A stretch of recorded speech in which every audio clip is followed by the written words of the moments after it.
culte numérique qui sera encore un peu différent des cultes précédents parce que nous ne chanterons pas maintenant à cause des mesures, des conseils qui ont été donnés récemment.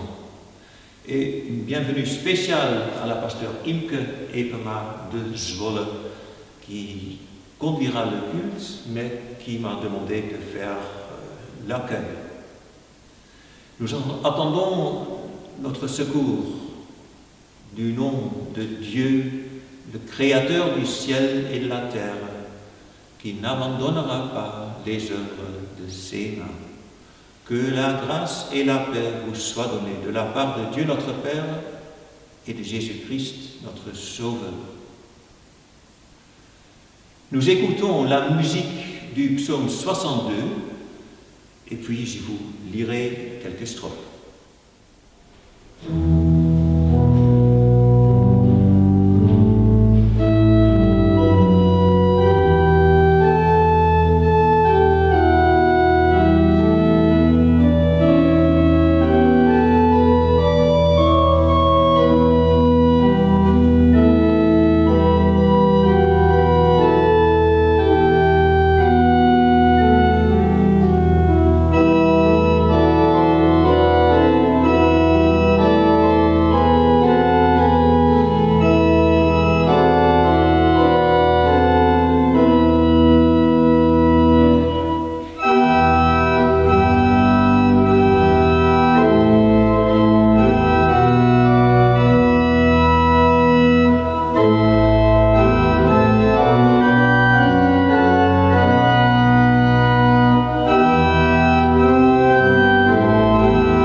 Toi seulement, j'ai retrouvé l'apaisement, car tu es seul ma délivrance, et je m'appuie à ce rocher, je ne crains pas de trébucher, je fonde en lui mon assurance.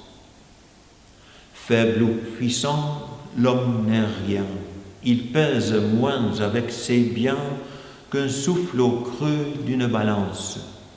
Tous ses calculs, tout son argent, sont dispersés au moindre vent. Tout son avoir n'est qu'indigence. Dieu m'a parlé de sa grandeur, il m'a révélé sa splendeur. Je veux proclamer sa puissance, il donnera au dernier jour à toute vie, à tout amour, son repos et sa récompense. Prions ensemble.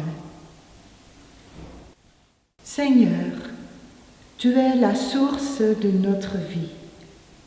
Nous mettons notre espoir et notre assurance dans la vérité de l'amour qui vient de toi, dans le Christ qui nous a montré cette vérité. Et nous te demandons, apprends-nous d'y avoir confiance. Inspire-nous avec ton Saint-Esprit, par Jésus notre Seigneur. Amen. La lecture biblique prise de l'Évangile selon Jean au premier chapitre à partir du verset 14.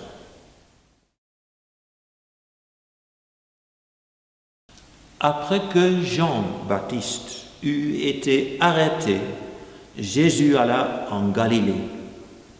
Il proclamait la bonne nouvelle du royaume de Dieu et disait « Le moment est arrivé et le royaume de Dieu est proche.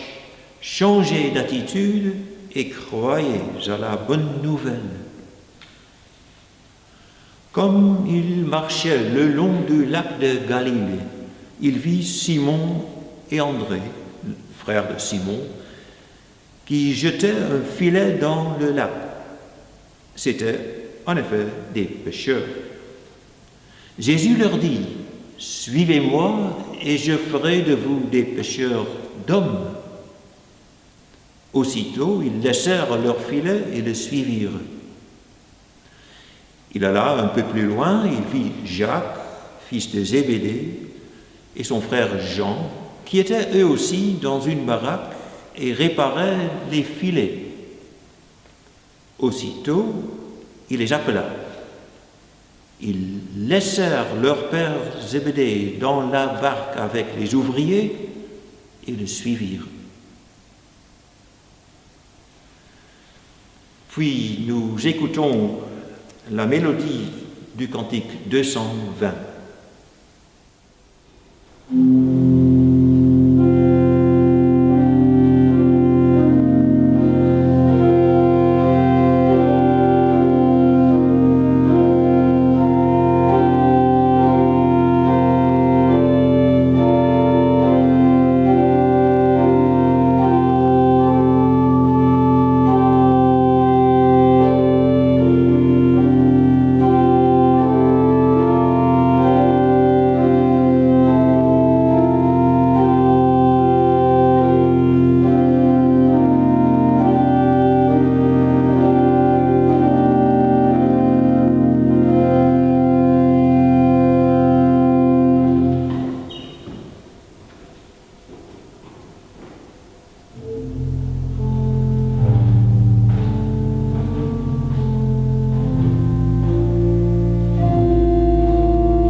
Saint-Esprit, Dieu créateur, mettre en tout homme un nouveau cœur.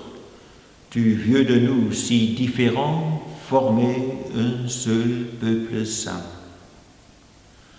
Viens Saint-Esprit consolateur, illuminer joie et douleur.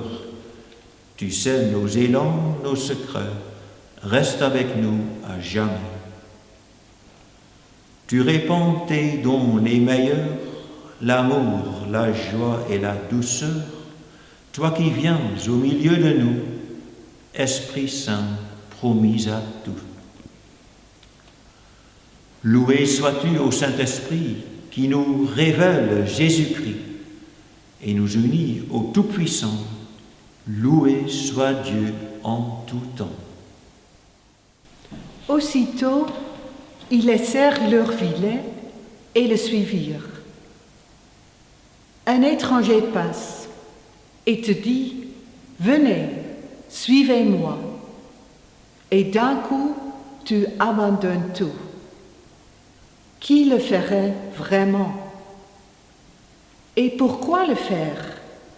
Laisser le filet, le travail quotidien, un père qui doit se débrouiller tout seul? N'est-ce pas de la folie insensée?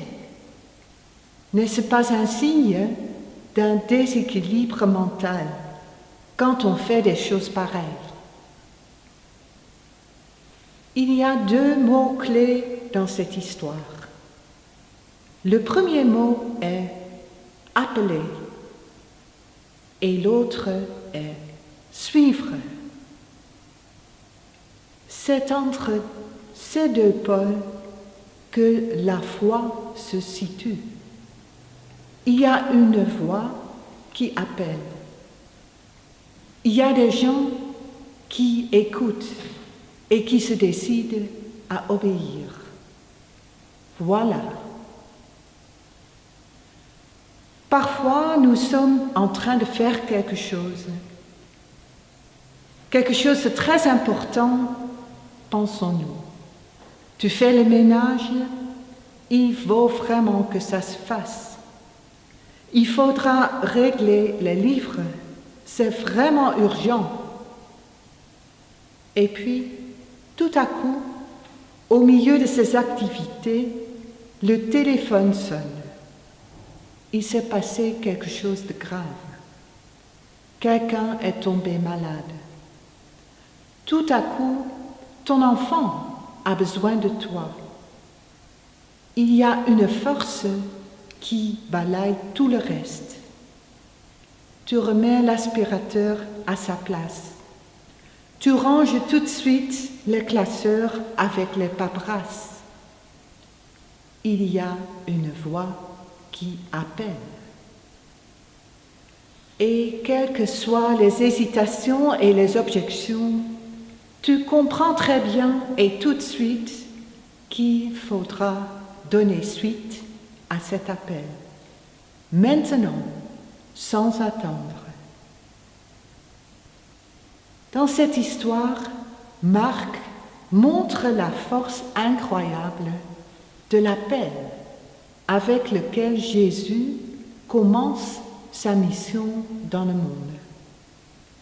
La première chose qu'il fait est appeler les gens, prendre des gens à son service. Et il leur promet, « Je ferai de vous des pêcheurs d'hommes. » Avoir une maison bien rangée, avoir une comptabilité à jour, tout cela est important, mais nous n'ignorons pas qu'il y a autre chose dans la vie. Et nous avons le désir d'assumer cette responsabilité. Être homme selon l'image de Dieu, suivre une vocation profonde, être là pour son prochain. La vocation est le sens de devenir homme.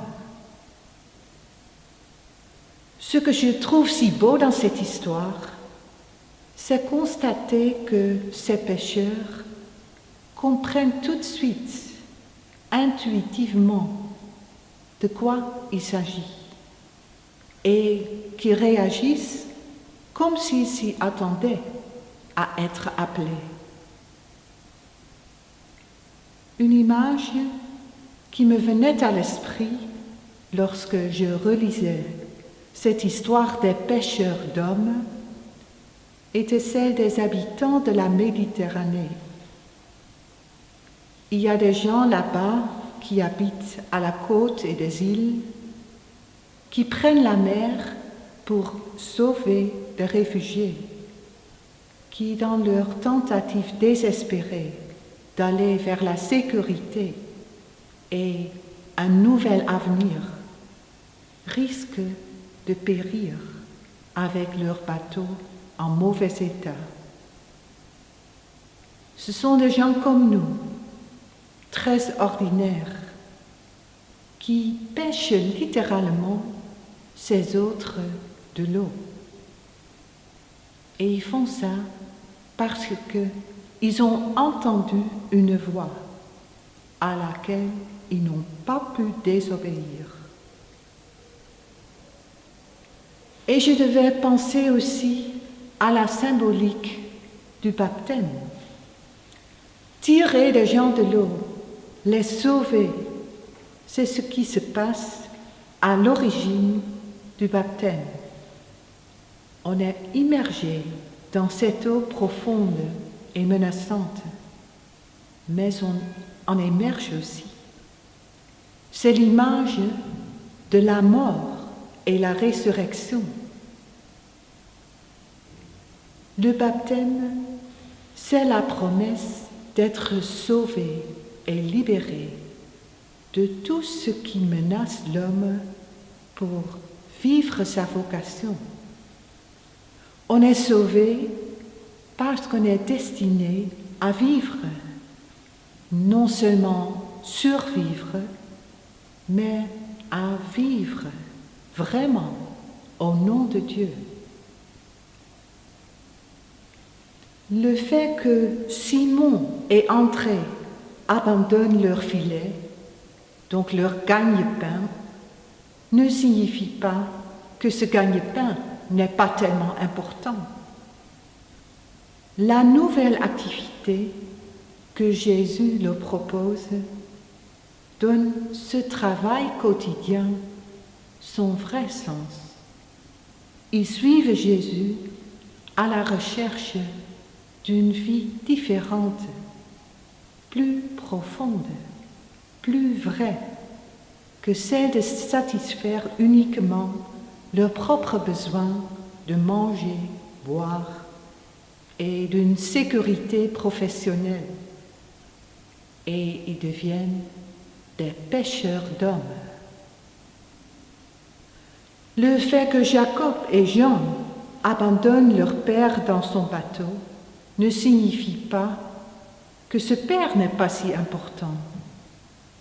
Cela signifie plutôt que la vie ne coïncide pas avec la réalisation des espoirs et des exigences qu'ont tes parents et d'autres personnes de ce que tu deviendras dans la vie.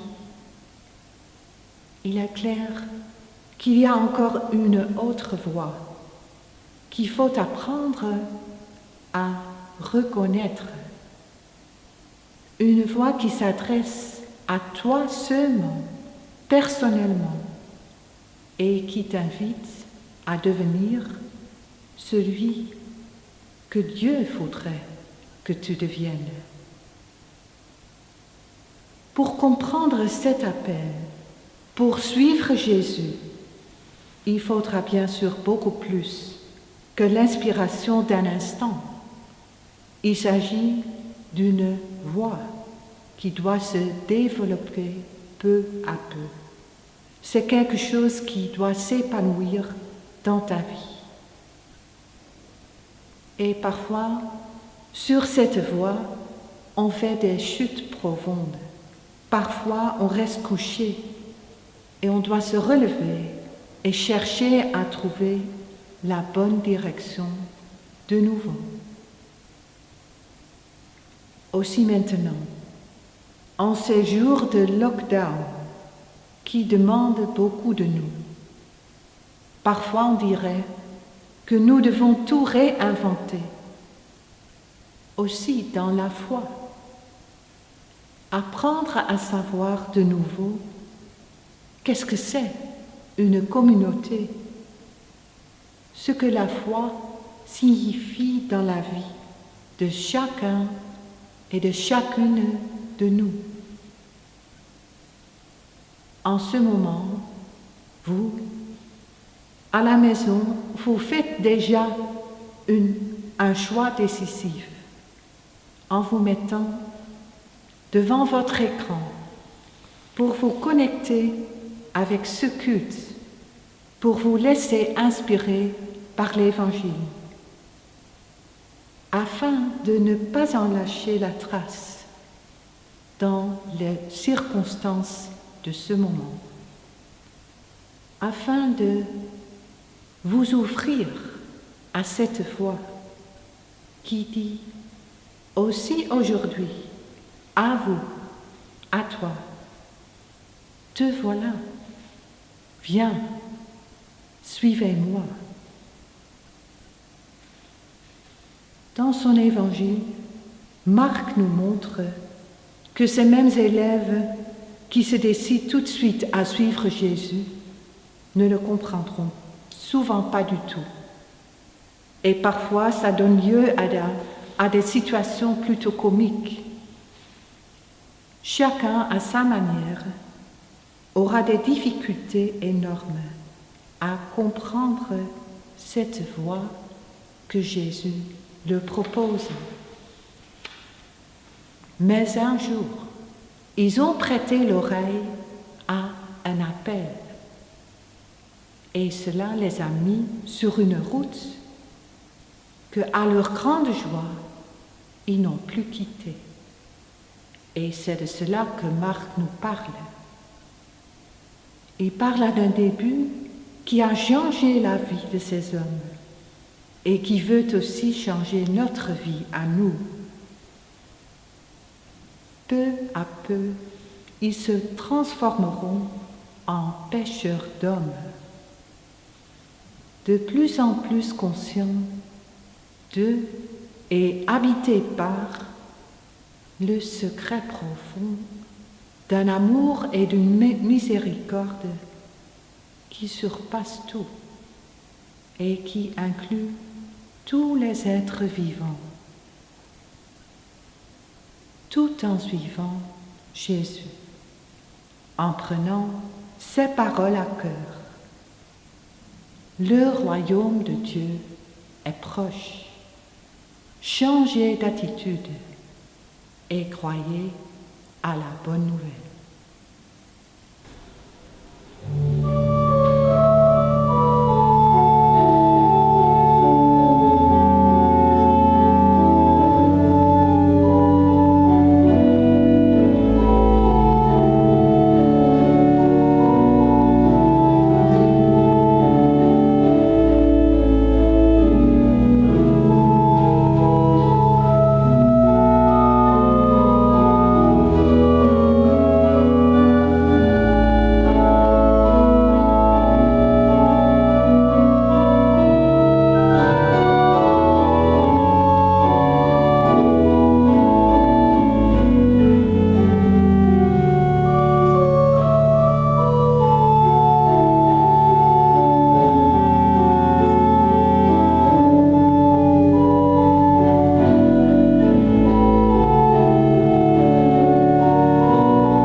Ensemble.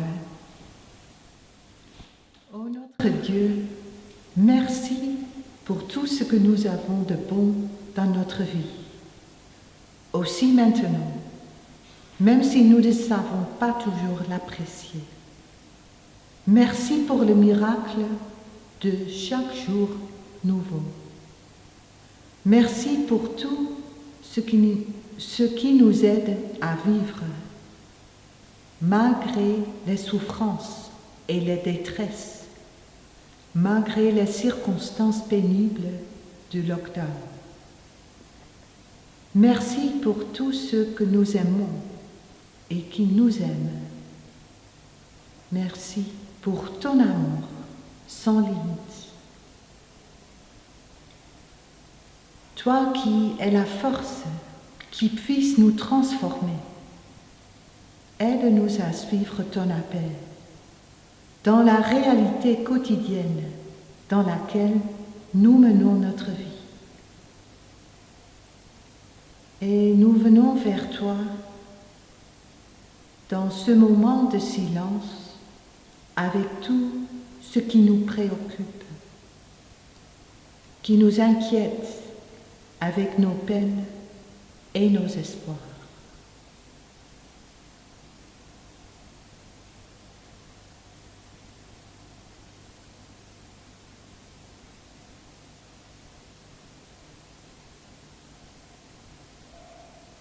Et nous prions ensemble.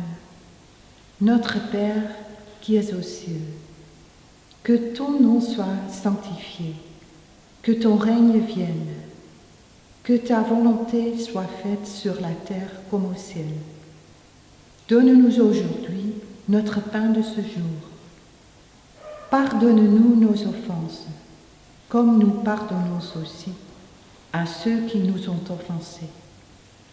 Et ne nous soumets pas à la tentation, mais délivre-nous du mal. Car c'est à toi qu'appartiennent le règne, la puissance et la gloire, au siècle des siècles. Amen. Merci à Imke Epema pour cette belle prédication. Normalement, il y a pas mal d'annonces à ce moment-ci. La seule annonce que j'ai à ce moment, c'est normalement, il y a une collecte. Alors, vous êtes invités à virer vos dons au compte de banque.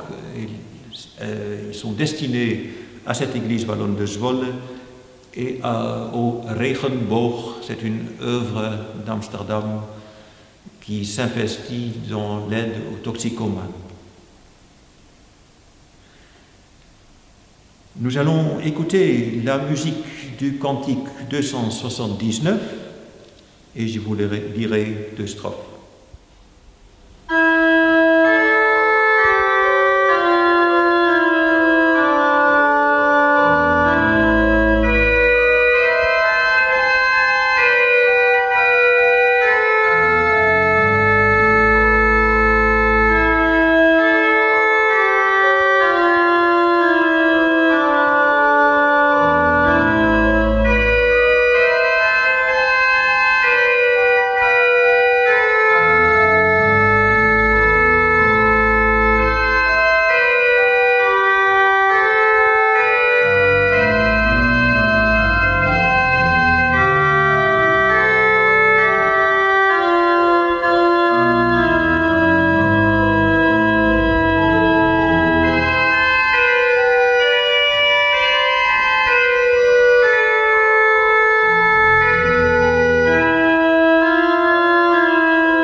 Confie à Dieu ta route, Dieu sait ce qu'il te faut. Jamais le moindre doute ne le prend dans défaut. Quand à travers l'espace il guide astres et vents, ne crois-tu pas qu'il trace la route à ses enfants? Bénis, ô Dieu, nos routes, nous les suivrons heureux, car toi qui nous écoutes, tu les sais, tu les veux. Chemins riants et sombres, j'y marche par la foi. Même au travers des ombres, ils conduisent à toi. Confions-nous à Dieu nos routes. Allons-nous-en dans la paix de Dieu, attentifs à son appel. Que l'Éternel vous bénisse et vous garde. Que l'Éternel fasse briller sur vous son visage et vous accorde sa grâce. Que l'Éternel se tourne vers vous et vous donne la paix. Amen.